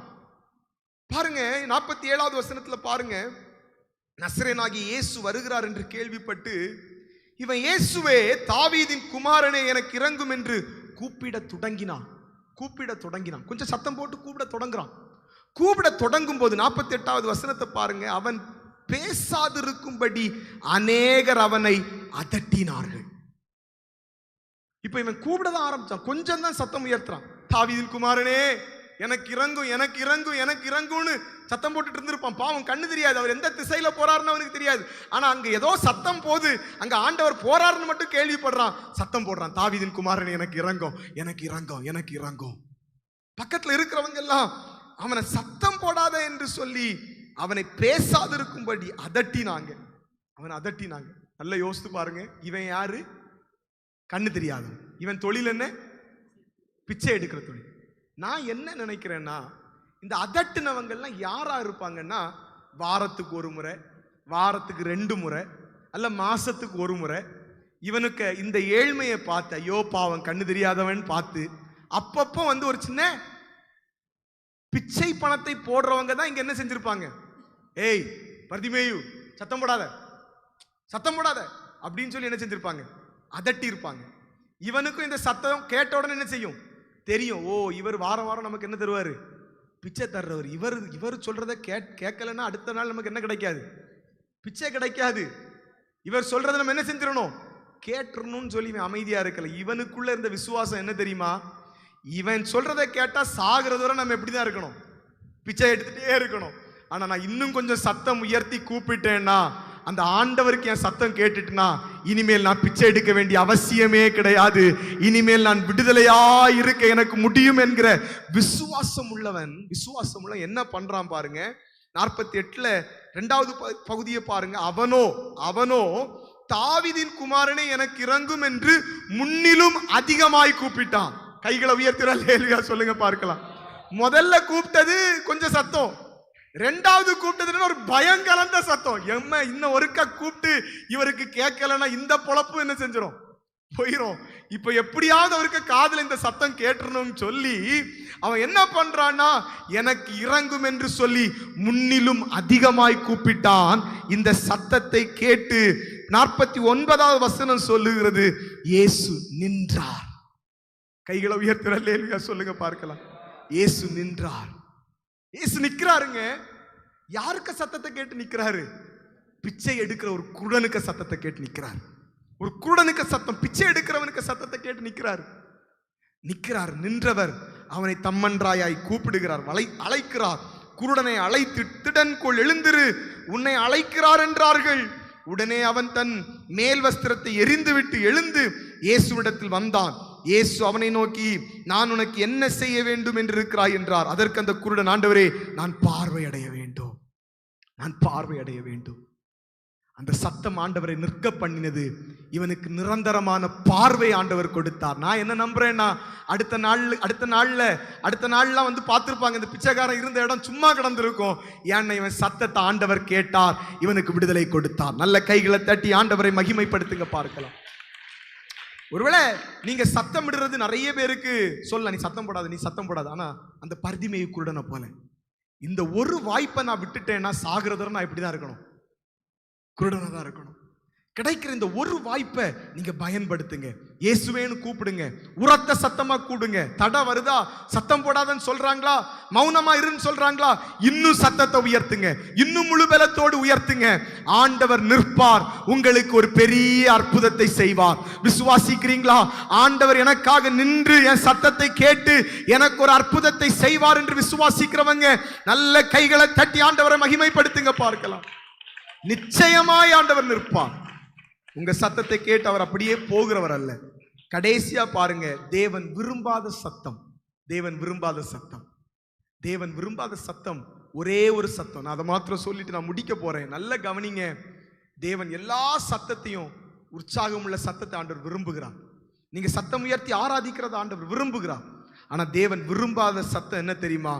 அவ்விசுவாசத்தின் சத்தத்தை ஆண்டவர் வெறுக்கிறார். கைகளை உயர்த்தி ஒரு அல்லேலூயா சொல்லுங்க பார்க்கலாம். அவ்விசுவாசத்தின் சத்தத்தை ஆண்டவர் வெறுக்கிறார். ஒரு விசுவாசி நல்லா புரிந்து கொள்ளணும், உங்க வாயிலிருந்து ஒரு நாளும் அவ்விசுவாசத்தின் வார்த்தை வரக்கூடாது. ஒரு நாளும் அவ்விசுவாசத்தின் வார்த்தை வரும் என்றால் தேவன் அதை விரும்பவில்லை. தேவன் அப்படிப்பட்ட சத்தத்தை அவர் என்கரேஜ் பண்ணல. தேவன் அவ்விசுவாசத்தின் சத்தத்தை ஒரு நாளும் விரும்ப மாட்டார். மார்க்கு 5வது அதிகாரம் அதனுடைய 22, 23வது வசனம் வரை நீங்கள் பார்க்கும்போது அங்கே மார்க் 5வது அதிகாரம் அதனுடைய 23 அதனுடைய அந்த அதிகாரம் ஃபுல்லா நீங்க வாசித்து பார்க்கும்போது அங்கே ஒரு சம்பவம் நீங்கள் பார்க்க முடியும். ஜெப ஆலய தலைவன், யவீரு எனப்படுகிற ஒரு ஜெப ஆலய தலைவன் அவரை காண்கிறான். அவரை கண்டவுடன் பாதத்தில் விழுகிறான். அவனுடைய குமாரத்தி மிகுந்த மரண அவஸ்தை அடைகிறதை ஆண்டவராகிய இயேசு கிறிஸ்துவிடத்தில் எடுத்து சொல்லுகிறான். ஆண்டவர்ட்ட அவனுக்குள்ள ஒரு விசுவாசம். என்ன விசுவாசம்? நீங்க வந்துட்டீங்கன்னா, அந்த வசனம் அப்படிதான் சொல்லுது. 23வது வசனத்தை ஒருக்க வாசிக்கலாமா? 23வது வசனத்தை சத்தம் உயர்த்தி நீங்க வாசிக்கலாமா? 23. என் குமாரத்தி மரண அவஸ்தைப்படுகிறாள், அவள் ஆரோக்கியம் அடையும்படிக்கு நீர் வந்து அவள் மேல் உமது கைகளை வையும், அப்பொழுது பிழைப்பாள் என்று அவரை மிகவும் வேண்டிக் கொண்டார். இந்த யவீருடைய விசுவாசம் என்ன தெரியுமா? இந்த யவீருடைய விசுவாசம், நீங்க வந்து கையை வச்சிட்டீங்கன்னா இந்த மரண படுக்கை அவளை விட்டு என்ன செஞ்சிடும், மாறி போயிருங்கிற விசுவாசத்துல இயேசு கிறிஸ்து வந்து கூப்பிடுறான். இப்படி 35வது வசனத்தை பாருங்க. இப்படி பேசிட்டு இருக்கும் போதே ஜெப ஆலய தலைவனுடைய வீட்டிலிருந்து, யவீருடைய வீட்டிலிருந்து சில நபர்கள் வந்து, உம்முடைய குமாரத்தி மரித்து போனாள், இனி ஏன் போதகரை வருத்தப்படுத்துகிறீர்? இப்போ இயேசு கிறிஸ்துவிடத்துல இந்த ஜெப ஆலய தலைவன் பேசிட்டு இருக்கும் போதே அங்கே இருந்து சில நபர்கள் வந்து சொல்றாங்க, ஐயா உங்க பிள்ளை செத்து போயாச்சு, மரண அவஸ்தையிலிருந்து உங்க மகா செத்து போயாச்சு, இனி தேவனை நீர் வருத்தப்படுத்த வேண்டாம், மரித்து போன உம்முடைய மகளை அடக்கம் பண்ணுவதற்கான வழிகளை பார்ப்போம் என்று சொல்லி அழைக்கிறாங்க. அப்ப இயேசு சொல்றாரு, 36வது வசனத்தை பாருங்க. இயேசு சொல்றாரு ஜெப ஆலய தலைவனை நோக்கி, பயப்படாதே, விசுவாசம் உள்ளவனாயிரு. இயேசு யவீருவை பார்த்து சொன்னதெல்லாம் ஒண்ணே, நீ பயப்படாத, உன் பிள்ளை செத்து போயிட்டாங்கிற செய்தியை கேட்டு நீ பயப்படாத, உன் கையில இருந்தது போயிட்டுன்னு சொல்லி நீ பயப்படாத, நீ விசுவாசம் உள்ளவனாயிரு, விசுவாசம் உள்ளவனாயிரு என்று சொல்லி 27வது வசனத்திலிருந்து பாருங்க. தம்மோடு சில நபர்களையும் கூட்டிக் கொண்டு 28வது வசனத்துல பார்க்கும்போது ஜெபாலய தலைவனுடைய வீட்டிற்கு போனார். அங்க போகும்போது சின்ன பிள்ளை இல்ல, இறந்தது சின்ன பிள்ளை இல்ல, ஒரே சத்தம், ஒரே அழுக. 38வது வசனத்தை பாருங்க. மிகவும் அழுது புலம்புகிறார்கள். புலம்புகிற சத்தம், அந்த வீடு ஃபுல்லா மரண சத்தம், மரண அலறுதலின் சத்தம். எங்கேயும் சமாதானம் இல்லை, சந்தோஷம் இல்லை. அப்படிப்பட்ட குழம்பி போயிருந்த அந்த வீட்டுக்குள்ளாக ஆண்டவர் உள்ளே பிரவேசித்து, நீங்க ஏன் இப்படி அழுகிறீங்க? ஆண்டவர் சொல்றார். 39வது வசனத்தை பாருங்க. நீங்க ஏன் இப்படி அழுகிறீங்க? பிள்ளை மரிக்கவில்லை, பிள்ளை நித்திரையாயிருக்கிறாள் என்றார். 40வது வசனத்தை பாருங்க. அதற்காக அவரை பார்த்து நகைத்தார்கள். நகைத்தார்கள். உடனடியாக ஆண்டவர் என்ன தெரியுமா பண்ணாரு? இந்த நகைத்த எல்லா கூட்டத்தையும் அப்படியே தூக்கி டோருக்கு வெளியே போட்டுட்டு, இப்போ டோரை பூட்டுங்க, விசுவாசம் உள்ள தகப்பனையும் தாயையும் மட்டும் உள்ள விடுங்க, இந்த அவிசுவாசிகளை தூக்கி எங்க போடுங்க? டோருக்கு வெளியே போட்டு டோரை அப்படிதாங்க போட்டிருக்கு. 40வது வசனத்தை பாருங்க. அவர்களை வெளியே போக பண்ணார். யாரை வெளியே போக பண்ணார்னா, இந்த அவிசுவாசத்தின் சத்தத்தை எழுப்பினவர்கள். இந்த அவிசுவாசத்தின் சத்தம் நிறைய நேரத்தில் யோசித்து பாருங்க. விசுவாசமான வார்த்தைகள் ஜனங்கள் சொல்லும் போது சிலர் கண்ணை காட்டுவாங்க. பாரு அவனுக்கு விசுவாசத்தை அப்படிலாம் சொல்லுவாங்க. தயவு செய்து சொல்லாதுங்க. அப்படி சொன்னவங்களுக்கு நிலைமை என்ன தெரியுமா? டோருக்கு வெளியே. தேவன் அடைத்தாதை யாராவது திறக்க முடியுமா? தேவன் அடைச்சதை யாராவது திறக்க முடியுமா? இப்போ அவிசுவாசிகளை தூக்கி ஆண்டவர் எங்க போடுறாரு? அந்த வீட்டுக்கு வெளியே போட்டுட்டு விசுவாசம் உள்ள அந்த பெற்றோர்களை மாத்திரம் உள்ள கொண்டு போய் அந்த மகளுக்காக ஜெபிக்கிறாள். அந்த சிறு பெண் எழுந்திருந்தாள். அவள் எழுந்திருந்ததை பார்த்து அநேகர் ஆச்சரியப்பட்டார்கள் என்று வேதம் சொல்லுகிறது. புரிந்தவங்க மாத்திரம் நல்ல கைகளை தட்டி ஆண்டவரை மகிமைப்படுத்துங்க. பார்க்கும் அவிசுவாசத்தின் சத்தம் ஆண்டவர் விரும்பாத ஒரு சத்தம். நீங்க நினைக்கலாம் அவிசுவாசத்தின் அது சத்தமா தான் வெளியே வரணும், அப்படியெல்லாம் கிடையாது. இந்த நகைப்பு எப்படி ஒரு அவிசுவாசத்தின் சத்தத்தின் அடையாளம். இவங்க ஆண்டவர் சொன்ன விசுவாசத்தை வார்த்தையை கேட்ட உடனே இவங்க என்ன சொல்றாங்க? நகைக்கிறாங்க. நகைப்பு அப்ப என்னதான் மாறுதுன்னா அவிசுவாசத்தின் அடையாளமாய் மாறுது. சில நேரத்தில் என்ன செய்யறோம்? சில நேரத்தில் என்ன பண்றோம்னா இருதயத்துக்குள்ள சொல்றோம், இது எங்க நடக்க போகுது. அப்ப இந்த சத்தத்தை நீங்க கேட்கல, ஆண்டவர் என்ன செய்யறாரு? கேட்கிறார். இருதயத்தில் தோன்றுகிற சத்தம் ஆண்டவருக்கு கேட்கும். அப்ப நீங்க இருதயத்தில் அவிசுவாசப்படுகிறதை ஆண்டவர் பார்க்கிறார், ஆண்டவர் கேட்கிறார். அவிசுவாசத்தின் சத்தத்தை ஆண்டவர் வெறுக்கிறார். அடுத்து பாருங்க, லூக்கா 8வது அதிகாரம் அதனுடைய 22வது வசனத்திலிருந்து 25வது வசனம் வரை பார்க்கும்போது, பின்பு ஒரு நாள் ஆண்டவர் தம்முடைய சீஷர்களோடு சேர்ந்து கடலின் அக்கறைக்கு போவோம் வாருங்கள் என்றார். அவர்கள் புறப்பட்டு போகும்போது 23வது வசனத்தை பார்க்கும்போது, அவர்கள் போகும்போது அவர் என்ன பண்றாருன்னா, படகு ஓடுகையில் அவர் நித்திரையா இருந்தார். படகு போயிட்டே இருக்குது. இயேசு கிறிஸ்து என்ன பண்றாரு? ரெஸ்ட் எடுக்கிறார். அவர் தூங்கிட்டு இருக்கிறார். அப்பொழுது கடலிலே சுழல் காற்று உண்டானதினால் அவர்கள் மோசமடையத்தக்கதாய் படகு ஜலத்தினால் நிறைந்தது. அப்படின்னா இவங்க போகிற படகு ஃபுல்லா தண்ணினால நிரம்புது. அந்த காற்றின் அகோரம், அந்த காற்றின் கொடூரம் அவர்கள் போகிற அந்த கப்பல் முழுவதையும் நிரப்பி கொண்டிருக்கிறது. அந்த கப்பல் முழுவதையும் நிரப்பி கொண்டிருக்கிறது. இப்போ 24வது வசனத்தை பார்க்கும்போது, இந்த சீஷர்கள் எல்லாம் ஐயரே ஐயரே மடிந்து போகிறோம் என்று அவரை எழுப்பினார்கள். ஐயரே ஐயரே நாங்கள் மடிந்து போகிறோம் என்று எழுப்பினார்கள். அவர் எழுந்து காற்றையும் ஜலத்தையும் கொந்தளிப்பையும் அதட்டினார். உடனே அவைகள் நின்று போயிற்று, அமைதல் உண்டாயிற்று. உடனே ஆண்டவர் கேட்கிறார் அவர்களை நோக்கி, உங்கள் விசுவாசம் எங்கே? உங்க விசுவாசம் எங்கே? ஆண்டவர் அவிசுவாசத்தின் சத்தத்தை எதிர்பார்க்கவே இல்லை. அதுவும் உங்ககிட்ட என்கிட்ட இருந்து ஒரு நாளும் ஆண்டவர் அவிசுவாசத்தின் சத்தத்தை எதிர்பார்க்கவே மாட்டார். ஆமேன் சொல்றவங்க மாத்திரம் கையை உயர்த்துற ஆமேன் சொல்லுங்க பார்க்கலாம். ஒருவேளை அவிசுவாசத்தின் வார்த்தையை நீங்க தாராளமா பேசுற நபரா இருக்கலாம், தாராளமா அவிசுவாசத்தின் வார்த்தைகளை பேசிட்டு இருக்கிற ஒரு ஆளா இருக்கலாம். ஆனா இன்றைக்கு கர்த்தர் உங்கள்ட்ட ஒரு காரியத்தை தெளிவுபடுத்துறாரு. இதுவரைக்கும் நீங்க பேசின அவிசுவாசத்தின் சத்தத்தை ஒன்றை கூட நான் நேசிக்கல, ஆனா ஆண்டவர் இன்றைக்கு ஒரு வாய்ப்பை தர்றாரு. இனிமேல் அவிசுவாசத்தின் வார்த்தை உங்க வாயிலிருந்து வர வேண்டாம், வர வேண்டாம். சீஷர்கள் சத்தம் போட்டது கரெக்டா தப்பான்னு கேட்டீங்கன்னா உயிர் போக போகுது, உயிர் போக போகுது. கப்பல்லாம் தண்ணினால முங்கியாச்சு. இன்னும் கொஞ்ச நேரத்துல செத்து போகிற அனுபவம். பயந்து சத்தம் போடுறாங்க. சத்தம் போடுறது சரியா தப்பான்னு கேட்டா நம்மளை போன்ற மனிதர்கள் என்ன சொல்லுவாங்க? உயிர் போன நேரத்தில் சத்தம் போடாம வேற என்ன செய்யறது? ஐயரே ஐயரேன்னு கூப்பிடாம வேற என்ன செய்யறது அப்படின்னு தானே யோசிப்போம். ஆண்டவர் கேட்கிறார், உங்க விசுவாசம் எங்க போச்சு? விசுவாசம் எங்க போச்சு? ஏன் என்ன எழுப்புனீங்க? ஏன் நீங்களே நிறுத்தி இருக்கலாம்ல, நீங்களே சொல்லி இருக்கலாம்ல, காற்றும் கடலும் அதே அமைதியா இரு, சத்தம் போடாதன்னு சொல்லி இருக்கலாம்ல, காற்றும் கடலும் அப்படியே நின்று இருக்கும்ல. நீங்க ஏன் உங்க விசுவாசம் எங்க போச்சு? ஆண்டவர் கேட்கிறார், உங்க விசுவாசம் எங்க போச்சு? ஏன் அவிசுவாசப்பட்டீங்க? ஆண்டவர் விரும்பாத ஒரு சத்தம் அவிசுவாசத்தின் சத்தம். இந்த காலை நேரத்தில் ஒரு தெளிவு உங்களுக்குள்ள எனக்குள்ளே வரட்டும். அன்பு கர்த்தருடைய பிள்ளைகளே, அவிசுவாசத்தின் சத்தம் நமக்குள் ஒரு நாளும் வரக்கூடாது, ஒரு நாளும் இருக்கக்கூடாது. உங்க சத்தம் ரொம்ப வல்லமையான சத்தமா எழும்பும் போது இயற்கைக்கு அப்பாற்பட்ட அற்புதம் நடக்கும். இயேசு நின்று உங்களுக்கு அற்புதம் செய்வார். கடைசியா அவிசுவாசத்தின் சத்தம் உங்களுக்குள் எழும்புமானால் தேவன் அதை கொஞ்சமும் உங்கள்கிட்ட இருந்து எதிர்பார்க்கல. இந்த காலை செய்தியை கேட்டுக்கொண்டிருக்கும் போது ஆண்டவர் என்கிட்ட சில காரியங்களை குறித்து தெளிவா பேசினார்னு சொல்றவங்க உங்க வலது கரத்தை உயர்த்தி காட்டுங்க பாருங்களேன். என்கிட்ட தெளிவா சில காரியங்களை பேசி இருக்கிறான், சில காரியங்களை என்ன தெளிவுபடுத்தி இருக்கிறான்.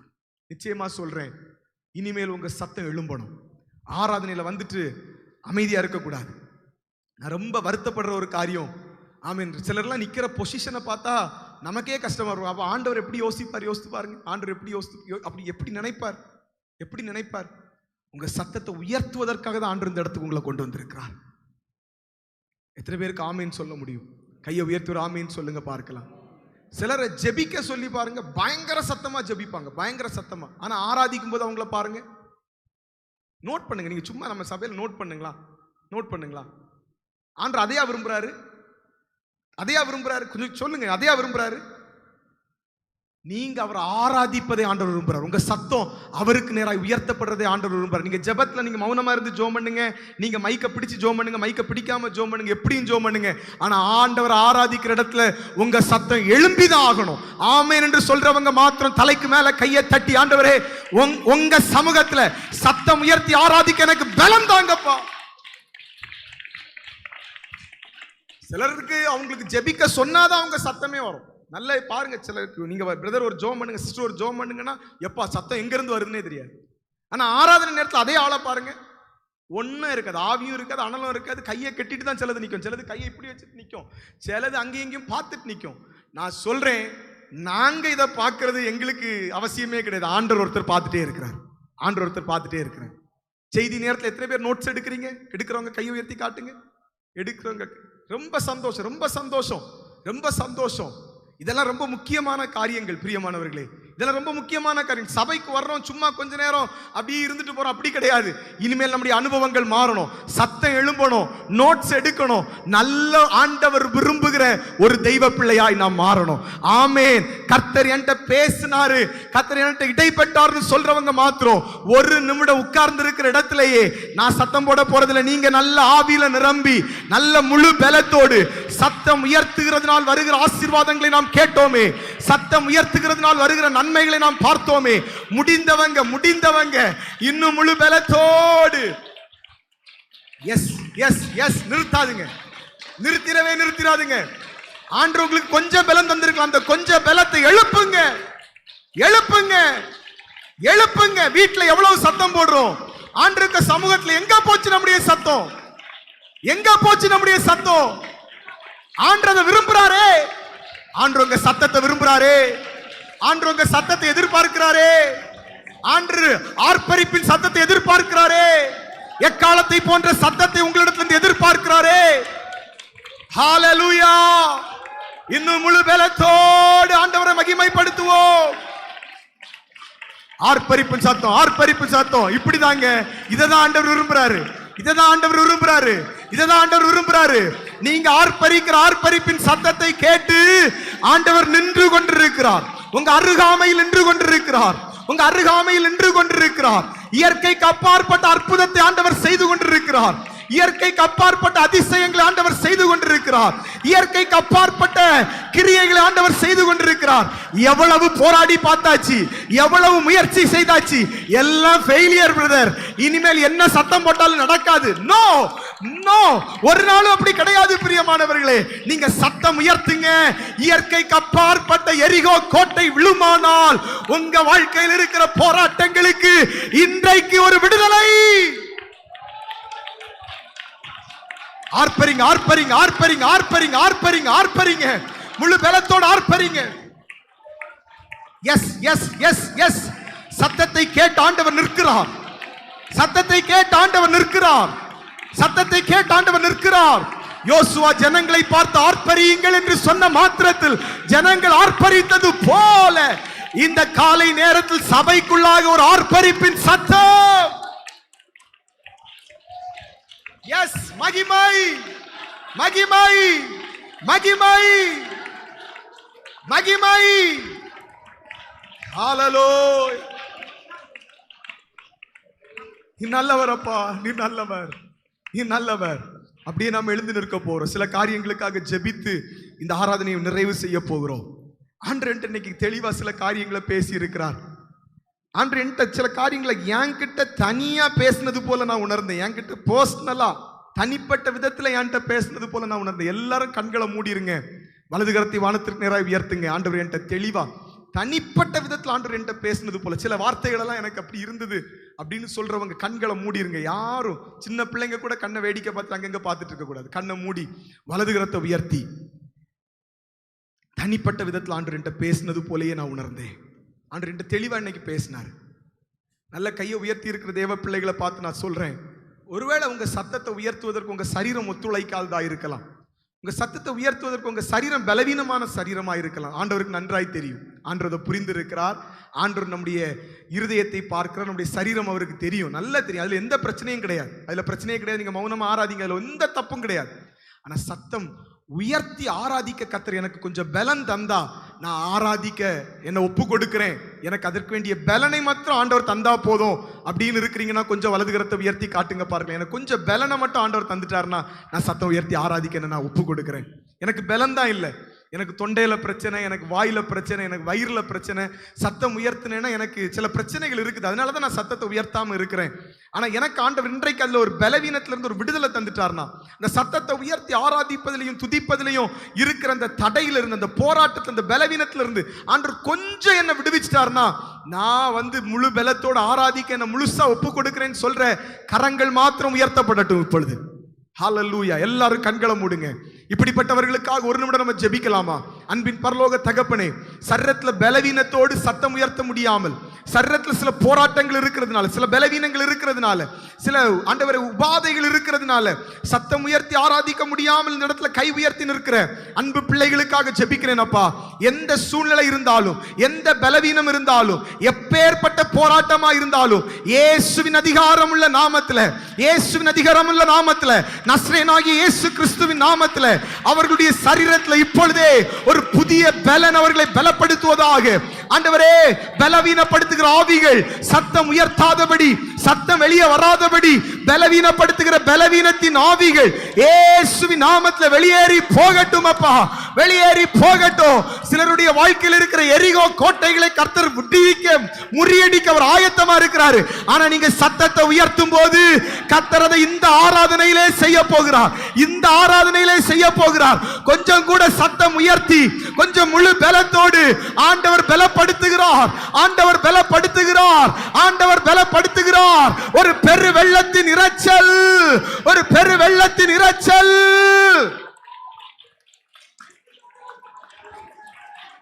Glory, glory, glory. நிறுத்தாதுங்க, நிறுத்தாதுங்க, நிறுத்தாதுங்க. பற்றி பிடிக்கிறது எப்படி ஒரு காட்டுத்தீ பற்றி பிடிக்குமோ அதே போல கர்த்தருடைய ஆவியானவர் வல்லமையாய் கிரியை செய்து கொண்டிருக்கிறார். சத்தம் உயர்த்துகிற உங்க மேல கர்த்தருடைய விடுவிக்கிற கரம், அற்புதமான கரம். கூப்பிடுங்க, இயேசுவேன்னு கூப்பிடுங்க, இயேசுவேன்னு கூப்பிடுங்க, தாவீதின் குமாரனேன்னு கூப்பிடுங்க, எனக்கு இறங்கும் அப்பான்னு கூப்பிடுங்க. Yes yes. மகிமாய் மகிமாய் மகிமாய் மகிமாய் மகிமாய் மகிமாய் மகிமாய் மகிமாய் மகிமாய் மகிமாய் மகிமாய் மகிமாய் மகிமாய் மகிமாய். சில அற்புதங்கள் நடக்கிறது இயேசுவின் நாமத்துல, சில அற்புதங்கள் நடக்கிறது இயேசுவின் நாமத்துல. இயற்கைக்கு அப்பாற்பட்ட அற்புதம். ஆமே, நீங்க பேச முடியாத இடத்துல ஆண்டவர் பேசிக் கொண்டிருக்கிறார். நீங்க ஆர்ப்பரிக்கிற இந்த நேரத்துல கர்த்தர் நின்று விட்டார். எங்க நிற்கணுமோ அங்க கர்த்தர் நின்று விட்டார். நீங்க போக முடியாத இடத்துல கர்த்தர் நிற்கிறார். நீங்க பேச முடியாத இடத்துல கர்த்தர் நிற்கிறார். நல்ல ஆவியில நிரம்புங்க, சத்தத்தை உயர்த்துங்க. துதியின் சத்தம் இன்றைக்கு அலங்கத்தை முறியடிக்கிறது. நல்ல நல்ல நல்ல முழு பலத்தோடு முழு பலத்தோடு முழு பலத்தோடு முழு பலத்தோடு முழு பலத்தோடு சரீர வியாதிகளோடு போராடுறீங்களா? சரீர பலவீனத்தோடு போராடுறீங்களா? ஆசீர்வாத குறைவுகளோடு போராடுறீங்களா? இன்றைக்கு சத்தம் உயர்த்தி கூப்பிட்டீர்கள் என்றால் அந்த படகுல கர்த்தர் ஒரு அற்புதத்தை செய்ய முடியும் என்றால் இந்த ஆராதனை நேரத்தில் அவிசுவாசத்தை வெளியாக்கிவிட்டு இயேசுவே எனக்கு இறங்கும் அப்பா,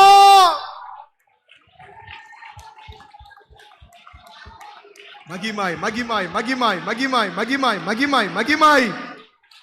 ஹல்லேலூயா ஹல்லேலூயா.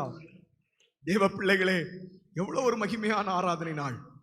நல்லா புரிந்து கொள்ளுங்க. இனிமேல் நாம் ஆராதனைக்கு வரும்போது நம்முடைய எண்ணம், இந்த காம்பவுண்டுக்குள்ள வரும்போதே நம்முடைய எண்ணம் எப்படிப்பட்ட எண்ணமா இருக்கணும்னா, நான் சபைக்குள்ள போறேன், ஆண்டவர் என்றிருந்து விரும்புகிறது ஜெய கம்பீரத்தின் சத்தம், ஒரு ஆர்ப்பரிப்பின் சத்தம், ஒரு எக்காலத்தை போன்ற சத்தத்தை ஆண்டவர் என்றிருந்து எதிர்பார்க்கிறார். நான் இனிமேல் சபையில போய் மௌனமா இருக்கக்கூடாது, சர்ச்சில் போய் சும்மா இருந்துட்டு வரக்கூடாது, சர்ச்சில் போய் ஒரு குத்துக்கல்ல போல இருந்துட்டு வரக்கூடாது. மாறாக ஆண்டவர் எதிர்பார்க்கிற சத்தத்தை கொடுத்து நான் ஆண்டவரை இனிமேல் ஆராதிக்க விரும்புகிறேன்னு சொல்றவங்க மாத்திரம், ஆண்டவரே ஒவ்வொரு முறையும் ஆலயத்துக்குள்ள வரும்போது எனக்குள்ள அப்படிப்பட்ட ஒரு உற்சாகத்தை கர்த்தர் தருவீராக, ஒரு எழுப்புதலை கர்த்தர் தருவீராக. ஆண்டவரே, அப்படிப்பட்ட ஒரு உற்சாகம் எனக்குள்ளே பொங்கி வரட்டும் அப்பா.